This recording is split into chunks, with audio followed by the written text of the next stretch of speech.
धर्मशाला block अंतर्गत जेनापुर अंचल में पूजा पाउथिबा मां लक्ष्मी नारायण पूजा धूमधाम रे चालू रहितबा बेले एंडलबा पंचायत कलंडा ग्राम में बहु आडंबर सहकारे प्रभु नारायण मां लक्ष्मी गज उदाहरण बेश पूजा पालन करा जाउछि। यार विशेषत्व हेउछि मां लक्ष्मी आ नारायण पशा खेलुथिबा बेले लक्ष्मी वाहन गज पानी पीवा को आसीथिबा बेले कुंभीर गज को मित्र स्थापन कर आक्रमण करुछि।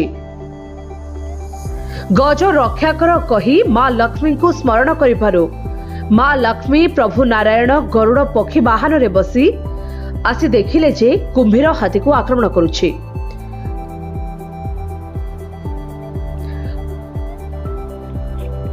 कुंभीर प्रभु नारायण भक्त होइथिबारु प्रभु धर्म संकट रे पड़िथिले।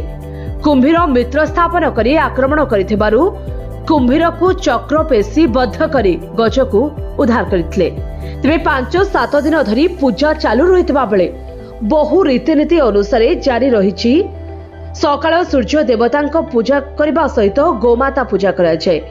प्रतिदिन संध्यारे मांक आळती सांगकु भजन कीर्तन भजन समारोह एवं संस्कृति नृत्य परिवेषण जारी रहिछि। तेबे भक्तंकर भिड़ जमिथिबा बेले जेनापुर अंचल पूजा कमिटीर कर्मकर्ता माने शांति श्रृंखलार सहित पूजाटी को आगे नहीं। जाजपुर धर्मशाला प्रशांत बारिक रिपोर्ट प्राय खबर।